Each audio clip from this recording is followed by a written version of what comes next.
Signal Corps supplies, radios and telephones and Y'all have fax machines back here? Walkie-talkies. no, we didn't have any walkie-talkies. Well, how about, where did you sleep and eat? Where did you sleep and eat? If you ain't in the kitchen, you're not gonna go. But I was in Manila. I stayed in a little tent that usually would hold 4 officers. There was only 3 of us, 2 first lieutenants, which included me and the captain. They ain't got many small trucks in there, I went to lunch, and when I came back to my apartment, tent, the MPs were all around it. And the fellow next door in the tent next door said, come. I said, what in the world's going on? He said, Captain so-and-so just shot himself. Oh, shot himself. Oh, my goodness. That sort of shook me up. I could imagine.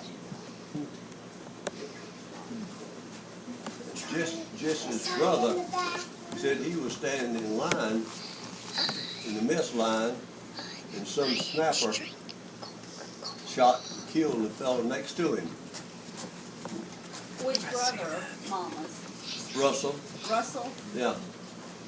That he was standing in line and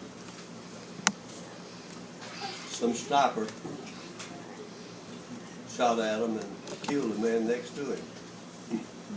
And which branch of service were you in? The Army? Hmm? Which branch of the service were you in? The Army? Army Signal Corps. When I was at Clemson, my junior year, the ROTC, Advanced ROTC, Reserve Officer Training Corps, was all in infantry. But my junior year, the Signal Corps came in and had a ROTC Signal Corps. So we engineering students changed to the Signal Corps instead of the infantry. And a lot of my classmates that stayed in the infantry made it to the European theater just in time for the Battle of the Bulge. A lot of them didn't come home. If I'd have been still in the infantry, I might have been among them. Oh, thank God you did that change.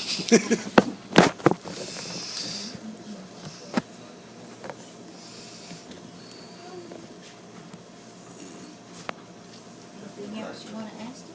Now Harvey was in North Africa and he worked up through Italy, and he and a friend of his climbed up on this government building and took the flags down, the Italian flag and the Nazi flag, the swastika.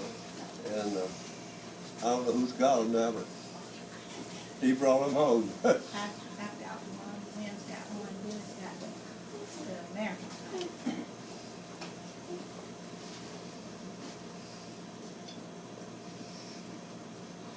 So when you went in, Daddy was in, you were in, Jack was in, and Yeah. all 4. I don't know what Jack served. He was in the Air Force, was I don't know. I think he got to be a ward officer, but I don't know too much about his experience. Did you go to Camp Croft? Big what? Did you ever go up to Camp Croft? No. It was Harvey that did that, wasn't it? Yeah. I went to Fort Monmouth, New Jersey, Okay. in ROTC. When did you discharge from the military? 1946. 46. And how did you get home?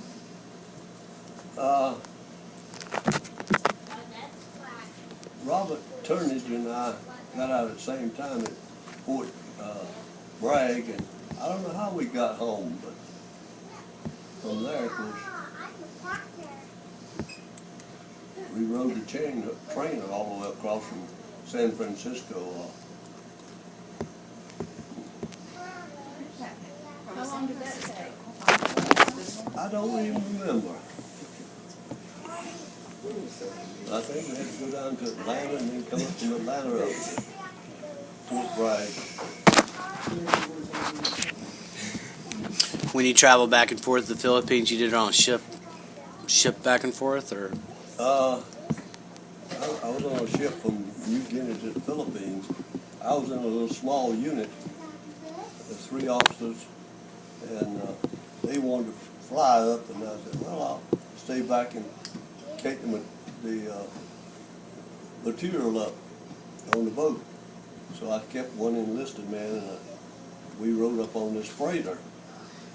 And I ate with the captain and his crew in high cotton. And as I say, well, that's when they dropped the bomb, and the big one. And I got the radio transmission right off the wires with the ship. They had communication, of course. So I learned all about it firsthand, sort of. What would you say the reaction was, or how everybody reacted? Was it a feeling of relief or just excitement? Well, I really didn't get into too much celebration.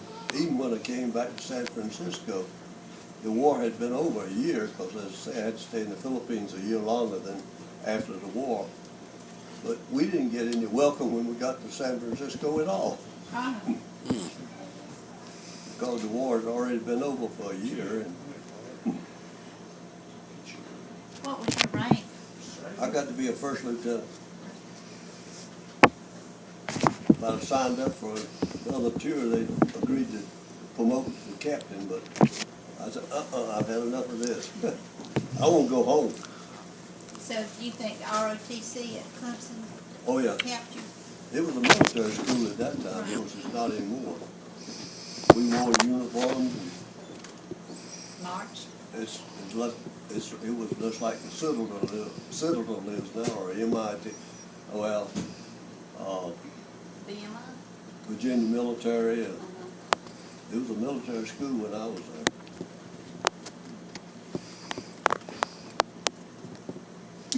Where was Grand Harvey when he dropped the bomb? Do you know where he was? I think he was still in North Africa. I don't know where he. I think maybe he'd already been to Italy by then, because of the state. Yeah, it would Well, have. actually, when they dropped the bomb, the war was already over in Europe. But it wasn't over in Japan until we dropped the bomb. We saved a lot of men by not having to invade Tokyo, Japan. Yeah, they crossed into Italy late '43, early '44. Yeah. And then I would say 44. Yeah, and then from there, that's when things started disintegrating for the Axis powers. Italy fell first, and then Germany went after that. So. And Pearl Harbor and all that, where was everybody in that? You know? I was a junior at Clemson when they dropped the bomb. I mean, on Pearl Harbor. Where was Grand Harvey? Remember? Where was Grand Harvey? I think he was drafted after then. He wasn't in the Army when the war started. He was drafted, I think. He didn't go until after I was several months old. He went 41. They called him up in 39 or 40, and he got deferred a year. You know, when Pearl Harbor was January 7th, 41, so I would think he didn't get into 42 at least. He went in there. I went in 43. How did I mean, I know it's growing up here, you know, being of my generation and knowing how it felt when the World Trade Center got attacked. How did it make you and your generation feel to know that we had been attacked? Because that was the first time we were ever attacked on our own soil.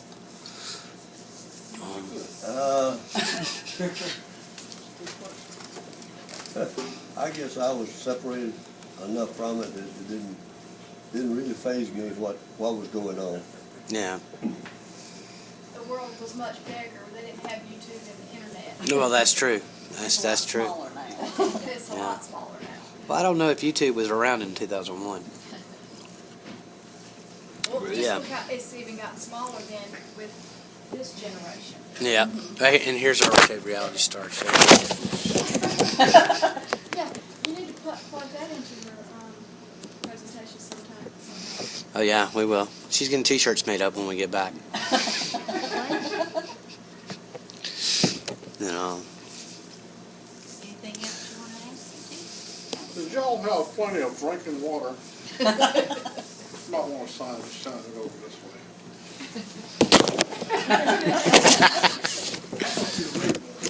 No, but were there a lot of people that you went to school with and things like that, that as the years unfolded after the war, you kind of came to realize that they were killed in the various theaters? And I mean, was it a lot of people that you knew growing up?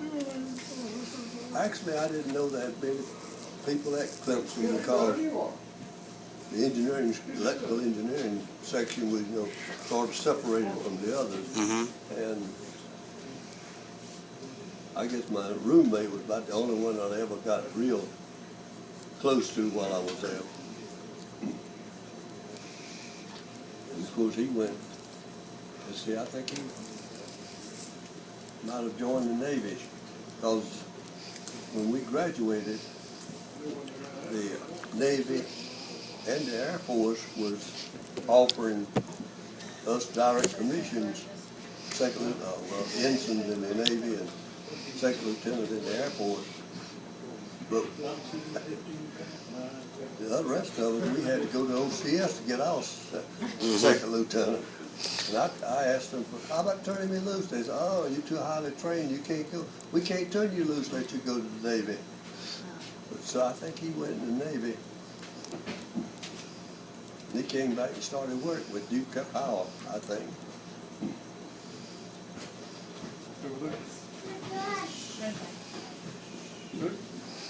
You gotta get Uncle Teal with the truck that Greg Harvey drove. That's over at Dad's. The one with the name on the side, HS Teal. Oh yeah, yeah. The truck's over there. Okay, yeah. Actually, I've got a picture of all three of the girls lined up right there beside it. I got them too. What? The truck that's over there was a military truck.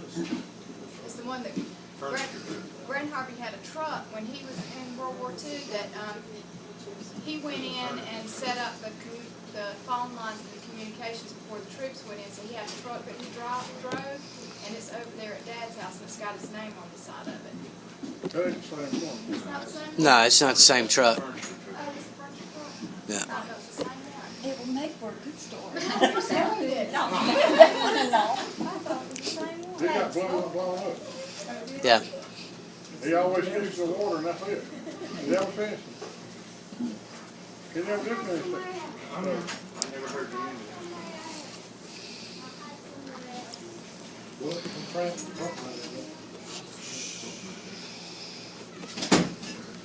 Anybody think of any questions or anything else? I mean, I know your question don't be as good scripted, but you kind of.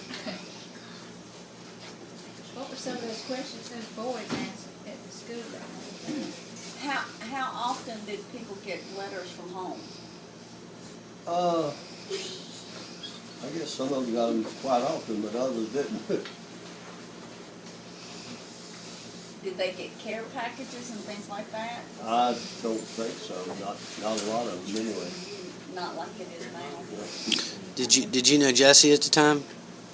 Did you know Jesse at the time? Oh no, I didn't No? know Jesse until I'd gotten home and had worked with Colin Powell for 2 years here in Hartsville. Uh-huh. I'll get it straight in a minute. And then the company transferred me to Goldsboro, and we got married in about 4 months. That's good. Did you do a lot of communication back and forth with anybody here when you did send the letters home? I would come home on weekends quite often, I think. Mm-hmm.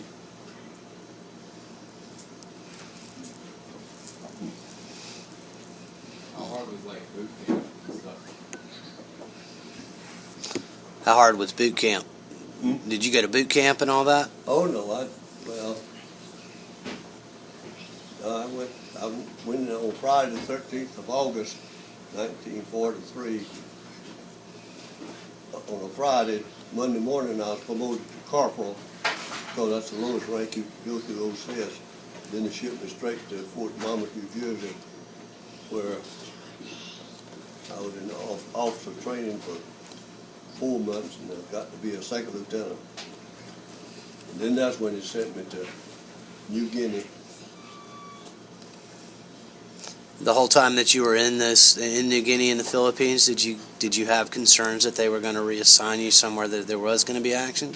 Not really. The only thing that bothered me really those 2 years was how long I'm going to have to be over here. Exactly. I was ready to come home. Of course, I wasn't married. I didn't have any serious girlfriends. Do you ever have any desire to go back? To New Guinea? Yeah. Absolutely not. And the Philippines? No way. No way.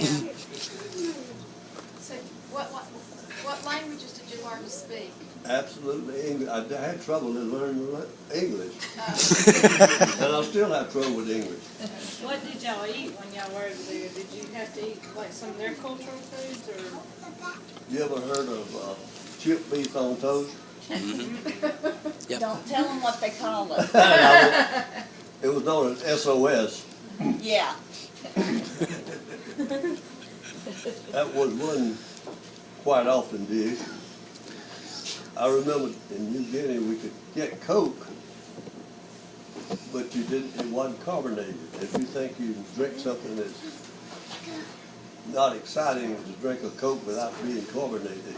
And the coffee, of course, we didn't have any sugar or cream, so that's when I learned how to drink it black. But I miss my milk, I think, more than anything else in the Philippines and the vanilla and New Guinea. They had it, but it just didn't taste the same, did it? Well, they didn't have it. Really? Did you have goat's milk or anything? No, I don't remember having any kind of milk. The first thing I wanted when I got to San Francisco was a chocolate milkshake. Hey. You just did. Were the people there nice to you? I mean, like the natives? Well, I didn't see very many natives down in New Guinea because they were, shall we say, unattractive. But anyway, in the Philippines,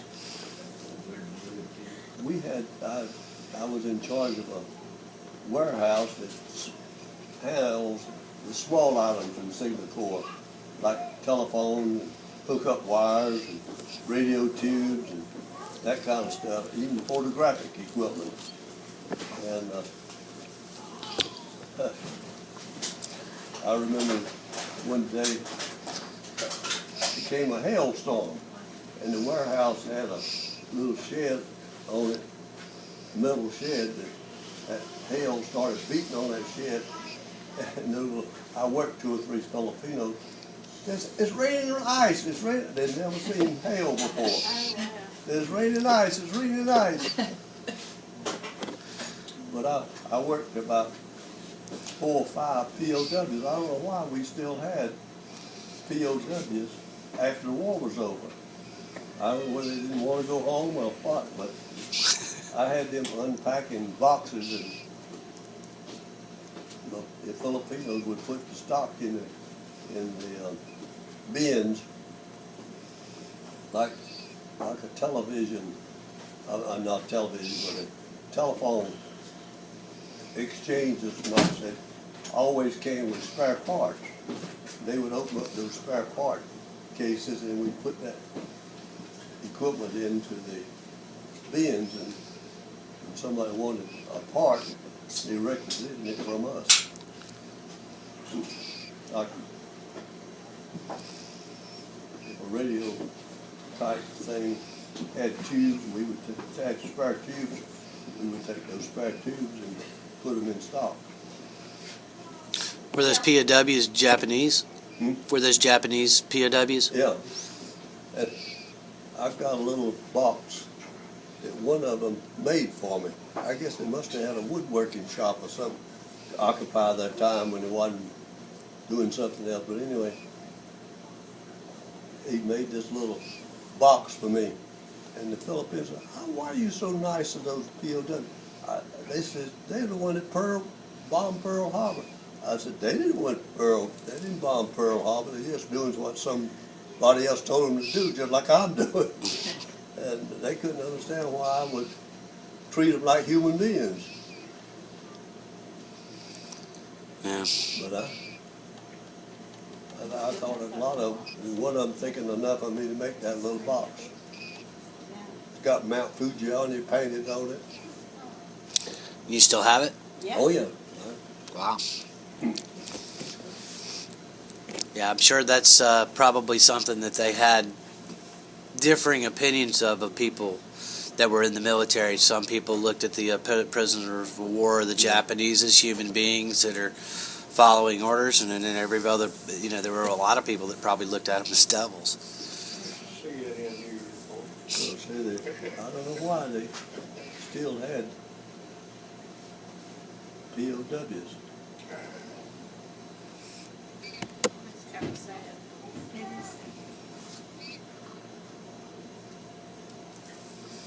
It was a joke.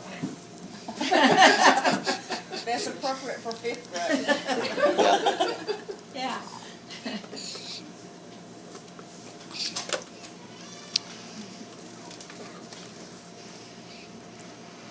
Teal, you got any more questions? You didn't get to ask Kitty, did you? Yeah, that's good. Did you ever get called home? Did y'all ever say that? Beg pardon? Did you I- get called home ever? No, I don't know that we had telephones I just wondered. in 43, Yeah. 44. Did that, You could probably send telegrams. No, I didn't have a cell when I was there. we didn't have to. I know Mom had one when they were. I can remember getting, Yeah. I remember Granddaddy getting. They had a party line. Yeah, party. Yeah. A young fellow right there. How much money you gonna take? I need to buy it. I know Daddy got out in 46, that's when I was born. Yeah. Everything great came on after you were And he couldn't, and his car broke down, and he couldn't call out because 1 year later, here I was. 2 sisters were on the phone calling. Were you? Never felt like I was in any danger of anything. I was far enough behind the lines that I knew that I wouldn't get bombed or like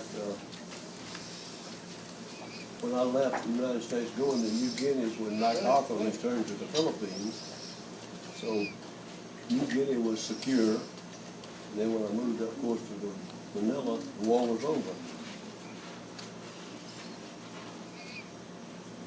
Were they filtering people in? Were they bringing people back through New Guinea and through the Philippines to come out of the theater? You see the injured people or see people that were being demobilized, things like that? Yeah, they started sending people that had been in quite a while that wanted to come home. They had enough points that they could come home. But I didn't have enough points because it gave you so many points because of years in service and stuff. But that's the reason I had to stay over there a year after the war was over. I didn't have enough points. Would you go back to war again? Do what? Say it again. Would you go back to war again? Not unless I had to.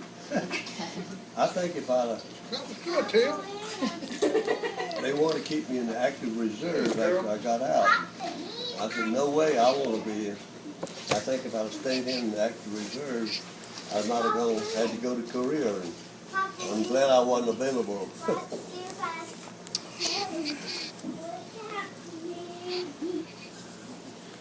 How old were you when you first went overseas? Overseas, I guess I was 21 and 2.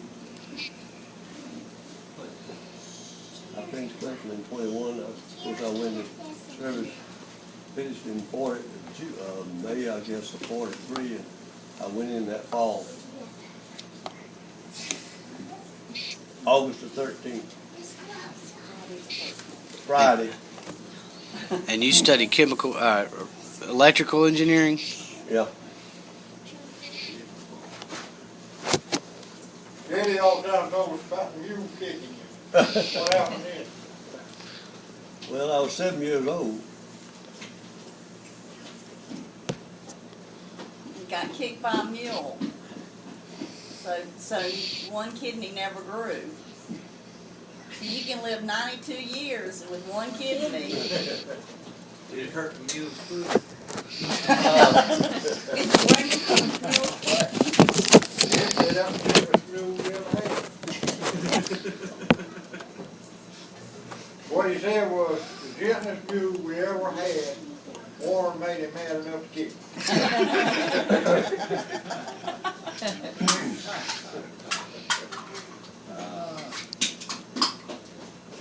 You were 7 years old when that happened? 7 years. And in the second grade, I was out of school, I guess, half the year, and I should have stayed in, repeated the second grade, but I didn't. They go in there and promoted me. So I didn't know how to read, I didn't know how to spell. I did know my arithmetic. Yeah. So I lived off of arithmetic. So did you catch up in third grade?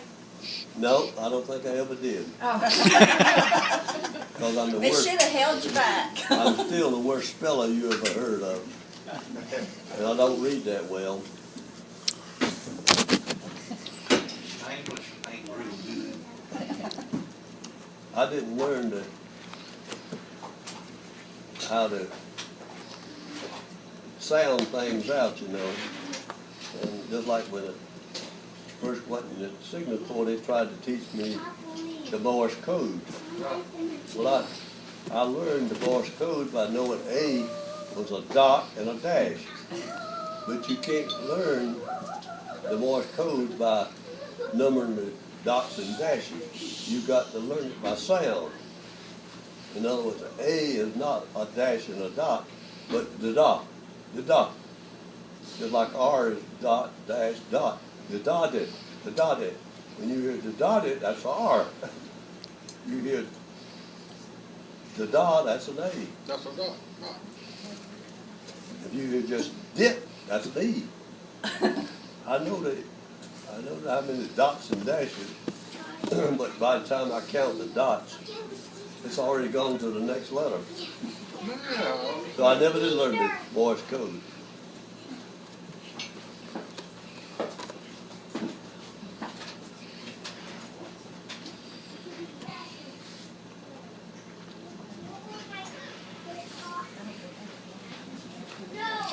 I'd see you did learn a language. You did learn another language. Well, not where it could be useful. Well, yeah, but still, that's a whole other language right there within itself. Yeah, exactly. I know Morse code. You do?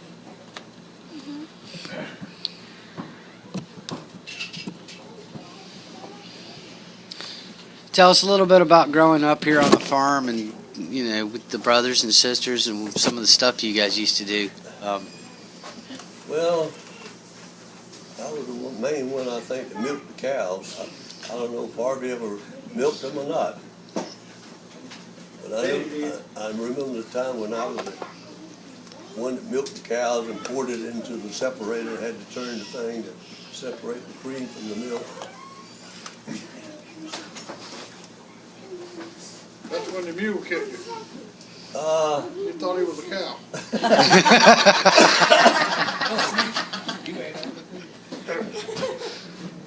You got up early that morning. I was chasing a mule in the stable, and he got to the door going into the stable, and he threw his heels up, and I was standing too close. Did you have to go in the hospital? I walked up to the house, told my, I was crying, I'm sure, and Mama asked, "What's wrong?"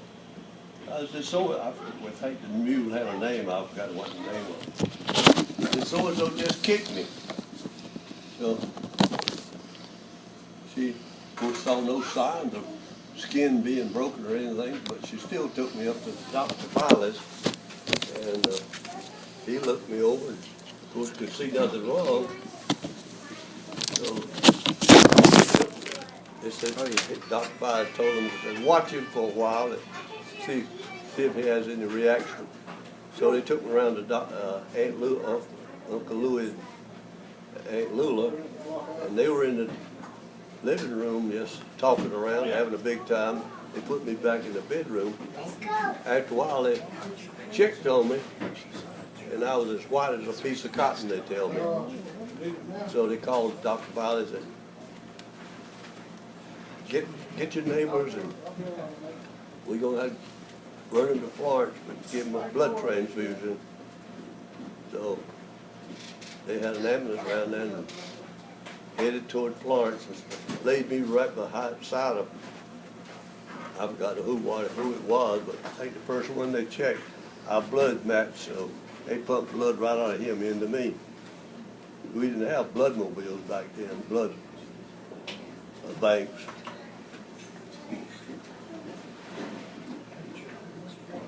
And I survived. You sure did. But I found out, I guess several years later, after I went to Rockingham, that one of my kidneys never did develop.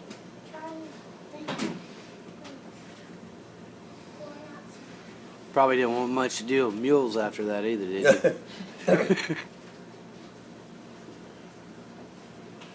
Did you and your older brother argue a lot? No, well, we had a couple of arguments. I think he took advantage of me one time, and I think after he thought he'd hurt me.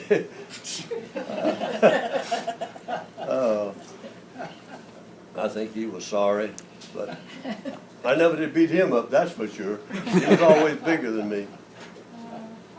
Because he was about, at least 3 or 4 years older than I was.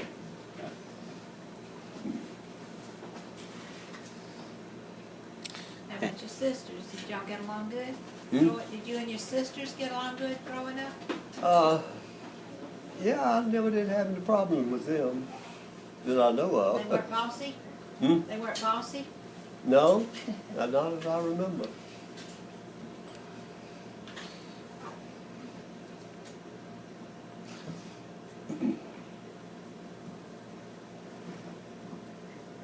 What was your mom and dad like?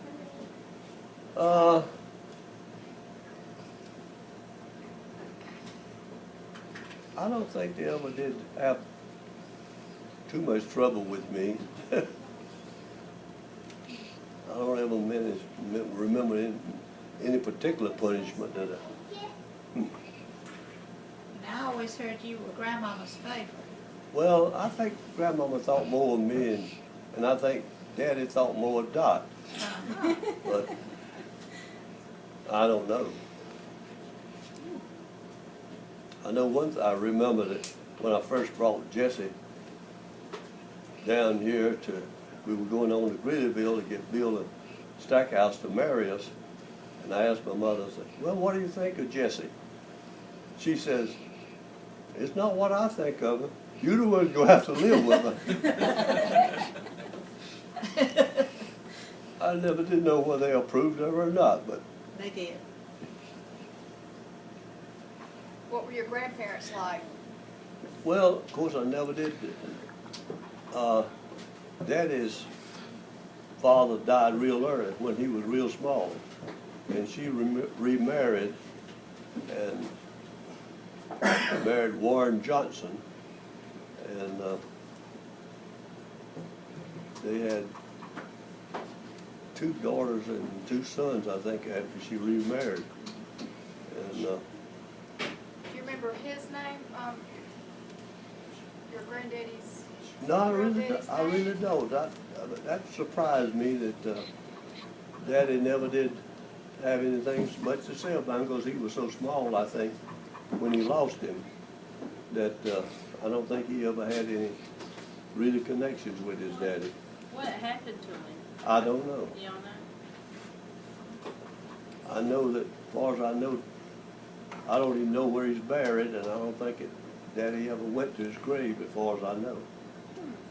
But I mean, he was. Because he was a baby, wasn't Yeah, he was a baby when. I Was he think I not remember he was 6 months old. he? He was on one alive? that pinned and then it was death. Some step, yeah, what happened? But we don't even know what his last name was, do we? Who? Your granddaddy's. He was a Teal. And of course, Daddy's the only Teal that, the rest of them were Johnsons. Right, okay, that's right. Amanda and was one of his sisters, half sister. And,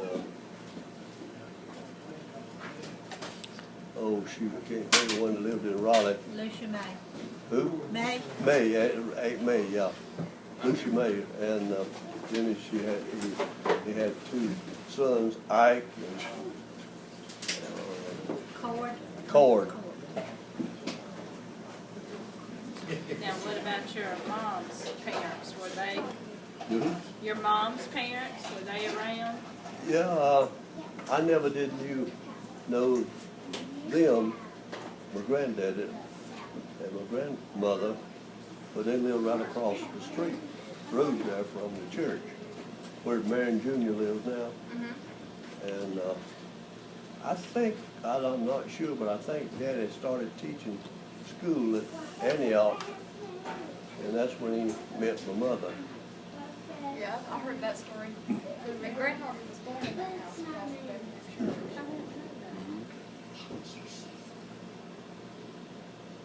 But I think my mother's daddy was John Simmons Hawkins.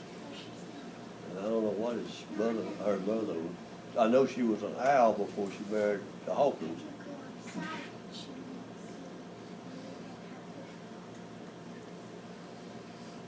Which one of your brothers and sisters or you were the biggest troublemaker? Troublemaker? Yeah, were any of you troublemakers, and which one of them is the biggest? I don't know too much about any troublemaking that we did. I think our parents had us pretty well under control. They behaved themselves, so we behaved ourselves. There you go. Yeah, I think my granddaddy was there. I know granddaddy will take care of things. That's right. Now, Lula and them, they didn't have any children, did they? Or did they? Lula And Lula. I think so. She had one that died. Yeah. Aunt Lula.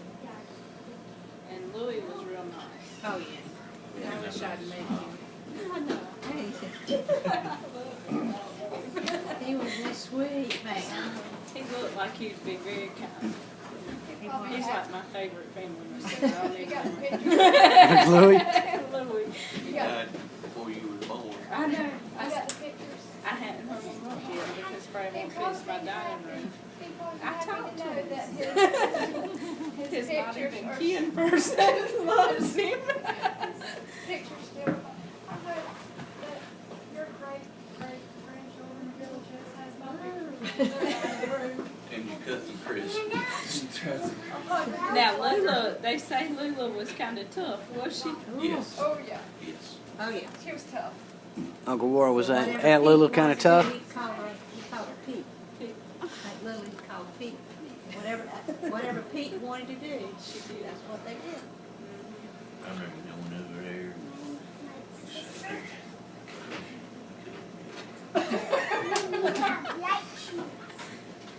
So even That's about it. Well, that was great enforcing the rules. Oh, yeah. You go over there and see Aunt Lila, and you couldn't move, and then you go over and see the Aunt Vivian. Aunt Vivian, and she didn't like us as much as she liked the girls. I like the girls the best. now who was it? Aunt Vivian was Mama's. Their granny, sisters. Yeah, sisters. She had 3 boys, And she liked she was tough, but she liked the girls. Me and Billy Joe and Chris and Richard went to get our silhouettes cut by this professional, and it was And in, mine was beautiful. in Hartford, we were all little, and so we had to wait for like 6 hours for our turn to sit and have our face cut out, and Vivian was there, and Richard and Chris were just being so nice as we're getting our pictures done, and this is Granny's here, and Betty's here, Mom's here, and Aunt Vivian was just like, oh, and she's, well, I like the girl, there's something about boys, and they were all just sitting there smiling, taking their compliment, and then she goes, but I like the girls the best, and talking about me and Billy Joe, they were just both like, melted in their chair, it was just like, I was behaving that day. That's all I could take. That was the last time I went over there without kicking and screaming. It was so funny because we were all just sitting there smiling, trying to be nice, proper in our chairs and wait our turns and not be ugly. And she just flat out, I don't even like the boys. And their faces just, their faces. I got you some tea. I'm still scarred. So that's how you became number 6. Scarred for life. 30 years later, we're still talking about it. It was so bad. It probably is broke 30 years later. And then when Warren said he and Robert Turnage came back together, that's Aunt Vivian's son, her oldest son. And she had all boys and she He had had 3 boys. And the youngest son is the one that helped with Daddy's funeral, Dick. Yeah. And he just recently died. He died right at Green. That's hard to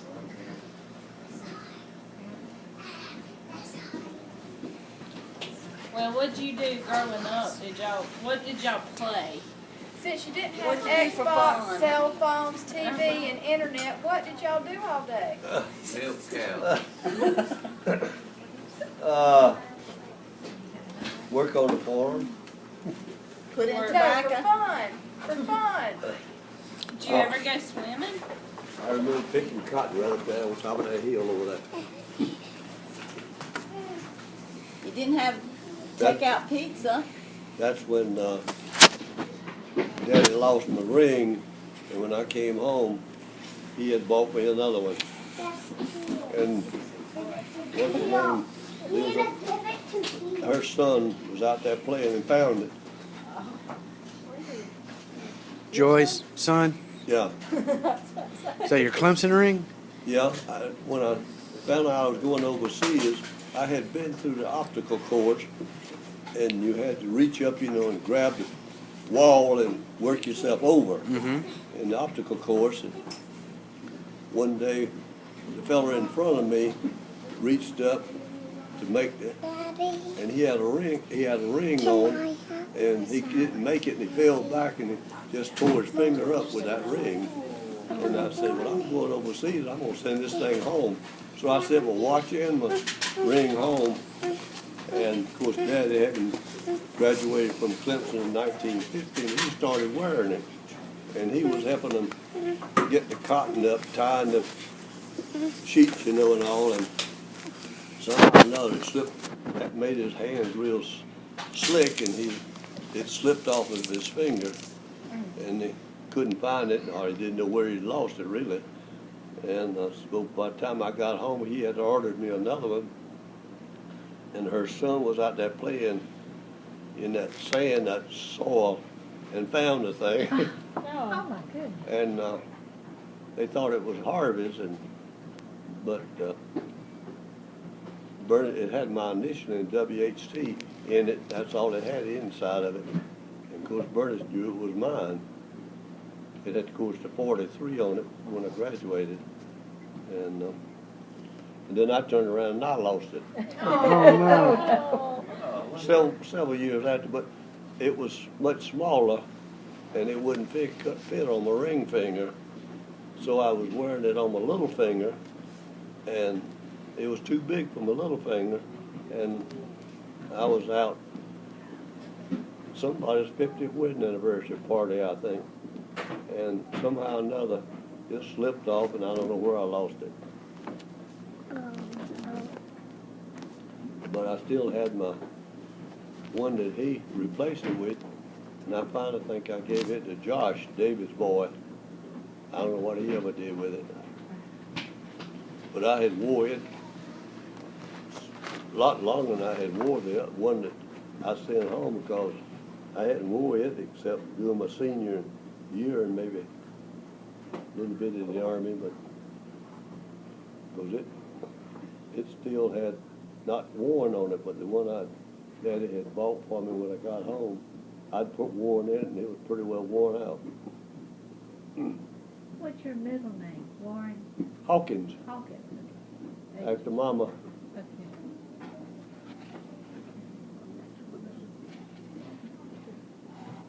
That's why he was Grandma.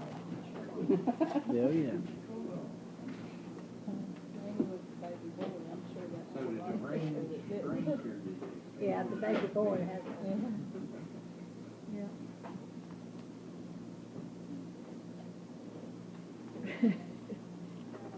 Now you know my biology. How about when you worked on the farm? Yeah. Didn't you just love picking cotton and doing tobacco? I never could get much over 100 pounds. Because when I picked it, I wanted to get the trash out of it. So I'd pull the cotton out and then I'd pick the trash out. So I didn't want to put it in a bag unless it had the trash picked out of it. And anyway, I never could pick very much. I got to 100 pounds, that was it. That's, yeah, that's I was gonna say, took all day and just have pick it up one day. Tell us about some things you've seen change, maybe, like for instance, people smoking in public places and stuff like that. I mean, I'm sure you saw a lot of different things back then than what we do these days. Well, You Tractor. No more mules. Yeah.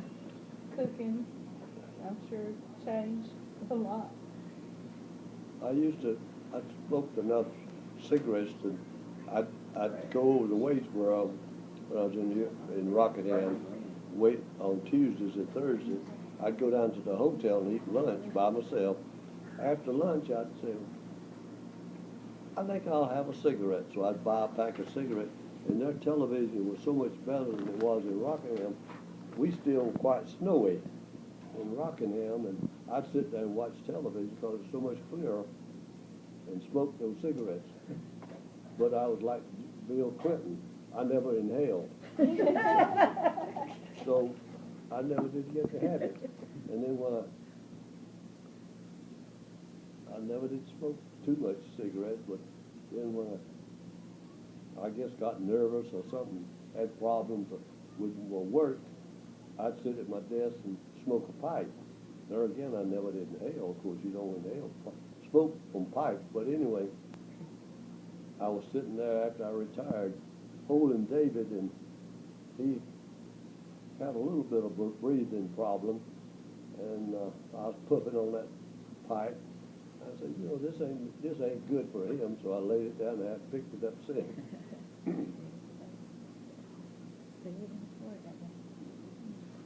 But I think it's because I never did inhale it. I'd smoke a cigar every once in a while, but when I was playing golf, but it was just something to do with my hands. Granddaddy smoked it. Nervousness. You used to get ashes on a shirt and they'd burn holes in a shirt, so you had to give it up.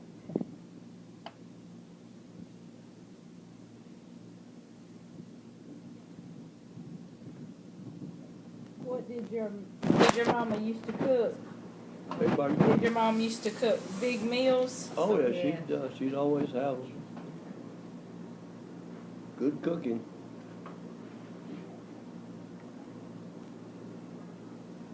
Do you remember when the clubhouse was built? Not really. I'm not too sure it wasn't built when I was overseas. Who built it? I don't remember building it. I remember, of course, after it was built. Yeah, because we. I was hoping that I'd inherit that, so I could have given it to Bernie's. That would have made her happy, wouldn't it? Because I thought she did such a good job of looking after Daddy and Mama. Was she your favorite sister-in-law? Absolutely. Just wanted to make sure. Yeah, I thought a lot more of Bernice than I did Mary Sue Dot. Well, that's that, isn't it? Might need to edit that.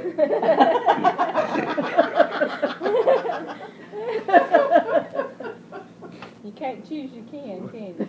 What's this? Can't choose your kin, can you? Choose your friend. No. Ain't right, look. There's a Christian.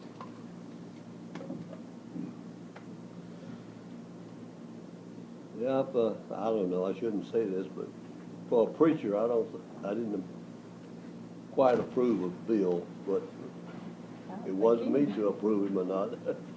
I don't think you're the only one that's ever said that around me, and I'm you. Yeah.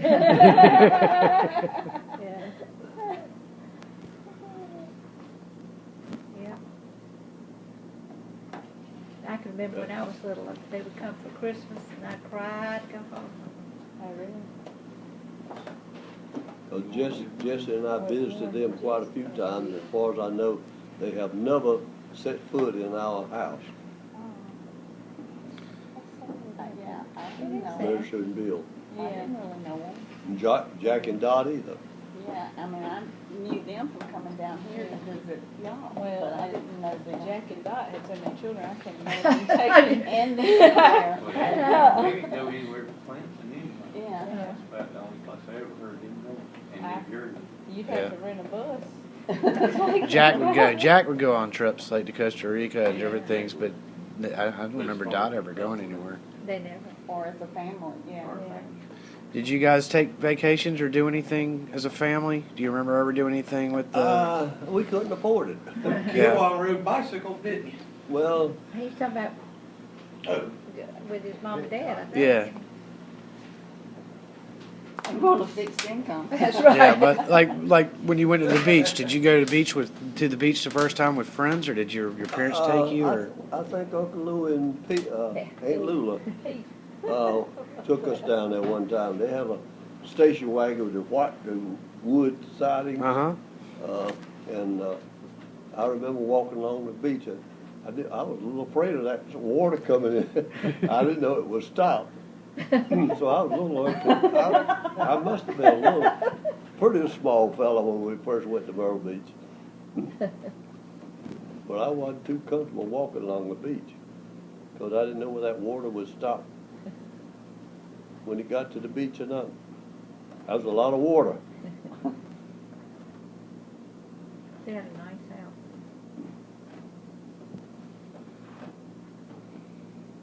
there's been a lot of things that have changed in our lives since you were born. What would you say is the biggest change that changed things for the better that's happened in your lifetime? His great nephew, Chris. I guess when I met Jesse. Of course.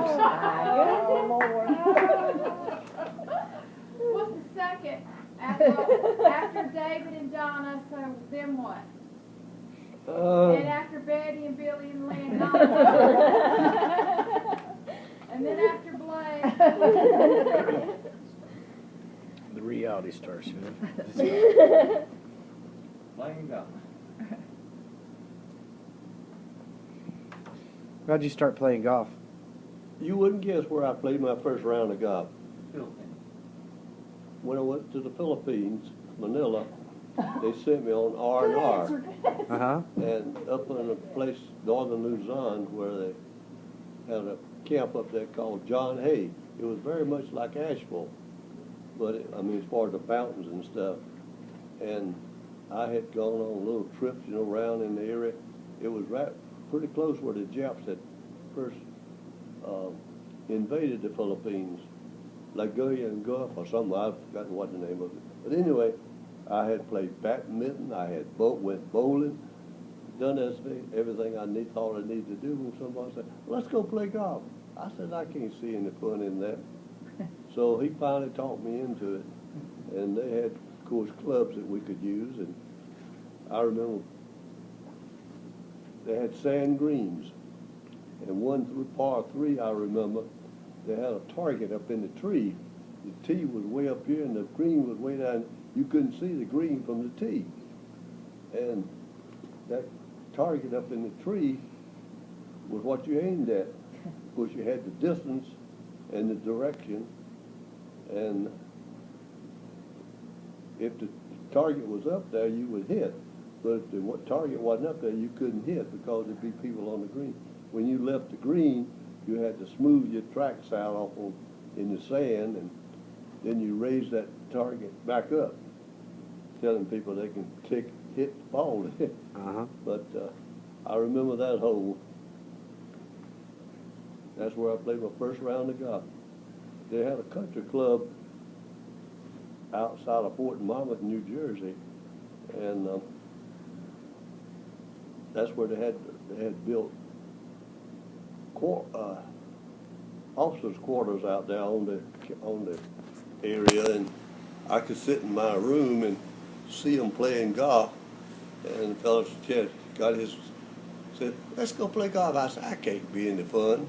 So I'd either go into New York on the weekend or down to Asbury Park, and I never did play golf. But I had nothing else to do when I went up there to R&R. And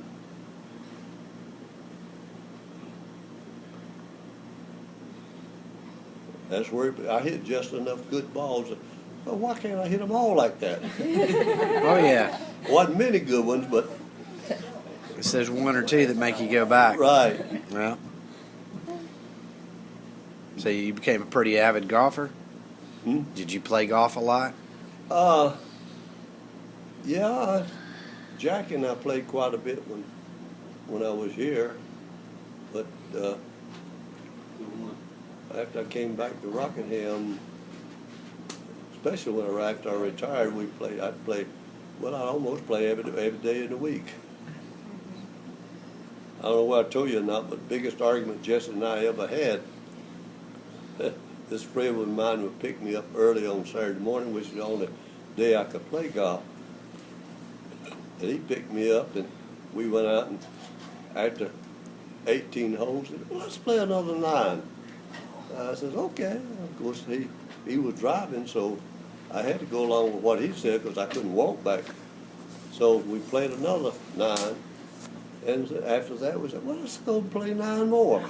So I ended up playing 36 holes of golf. And, of course, I got home a little late. It was beginning to get dark. And Jessie had gotten out in the backyard.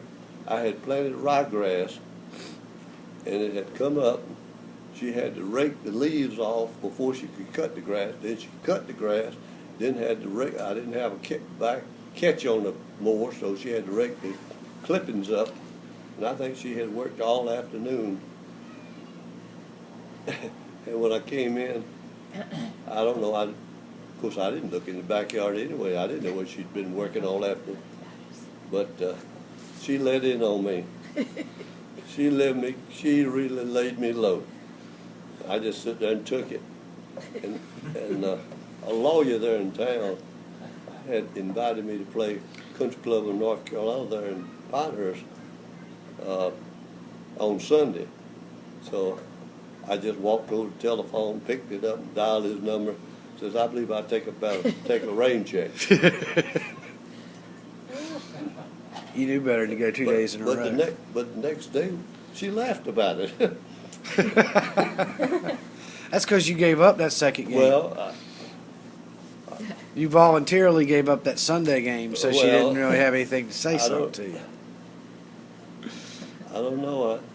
I knew she was right, but I couldn't.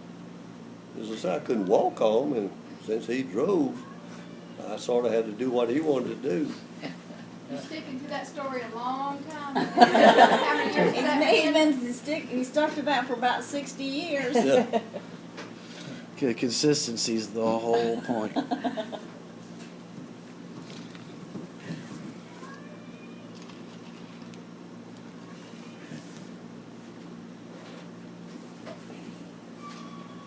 But I tried to get her to learn to play golf. I even got her some clubs, and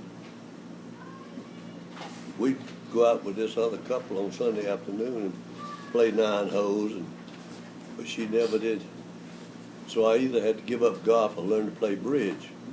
So I learned to play bridge. She loved bridge, didn't she? Yeah. Yeah, she loved the bridge like I did the golf. But I hated the bridge, and I think she hated the golf. How'd you meet Jesse? Well, when the company transferred me to Goldsboro, this lady had a boarding house, or a house, that I think there were about 4 girls and maybe 2 boys lived upstairs, boarded there. And of course she fed them meals. Well, this fellow that I was working with used to go around there at lunch and have lunch. And so he invited me to go around and have lunch at this boarding house, Ms. Jones. And I don't know, we'd eat dinner, and I'd sit out on the front porch rocking in a rocking chair, and Jesse and 2 or 3 of the girls started uptown walking on the sidewalk. They could walk up. It was a couple of blocks of downtown Goldsboro, and I could just tell she was the life of the party. She was laughing, and I said, you know, I sort of like that. And so we started playing tootsies under the table, and one thing led to another. As I said, it didn't take us about 4 months to get married. But she was so outgoing, she never saw a stranger.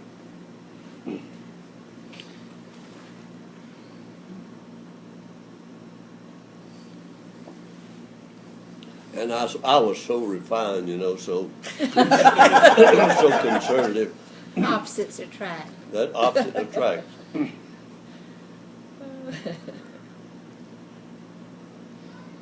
I remember coming home one weekend and telling the nurse here that I was getting married, and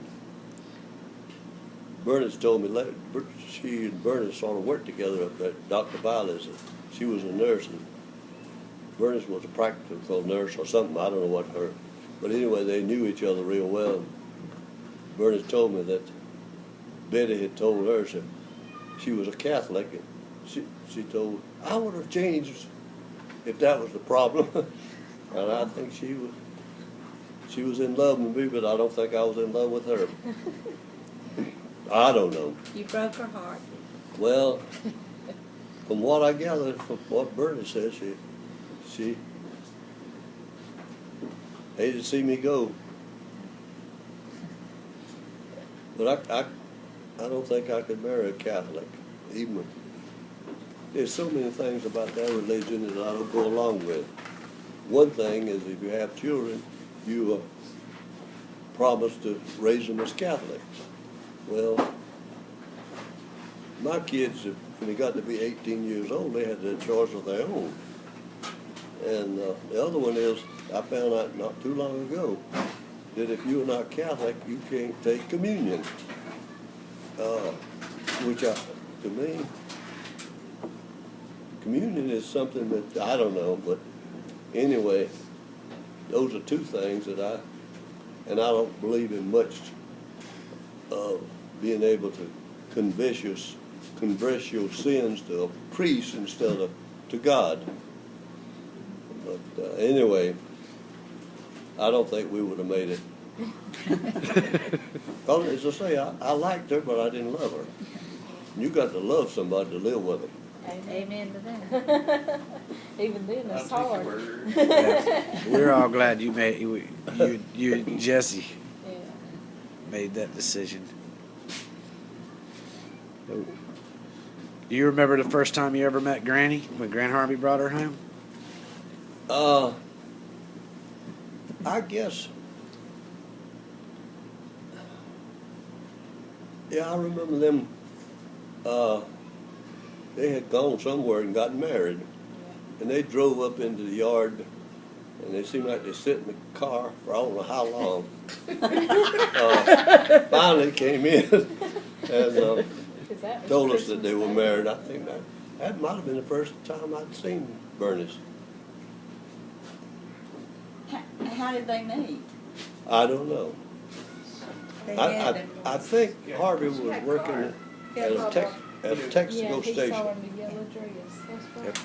I think Harvey was working at a Texaco station up down in Hartsville, and she came by for some gas or something, and they hit it off, I think. It's like love at first sight, huh? Yeah, well, I don't know about that, but Is it Jordan's, I believe? Yeah, Name was. I don't know that for a fact, but it's true. That's what she always said. How did all that stuff go over on the family side, as far as him bringing Granny in and all that? How did your brothers and sisters and everybody, your mom and dad and everybody, take that with Grand Harvey bringing Granny home? I think he was old enough to get married, and we just took for granted that's what he wanted to do. That's his decision.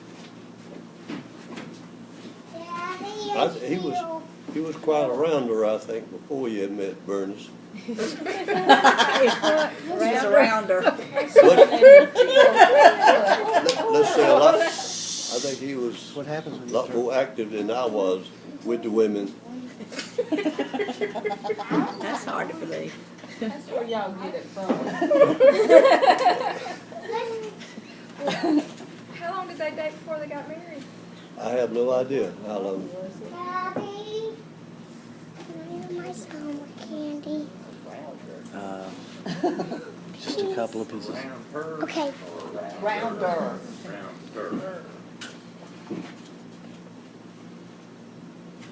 He just wanted everybody to know how good looking he was.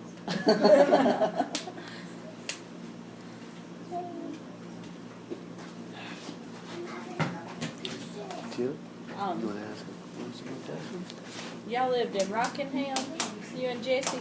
Yeah, we moved to Rockingham in '52 and left there in 2001. Oh, wow. Yeah.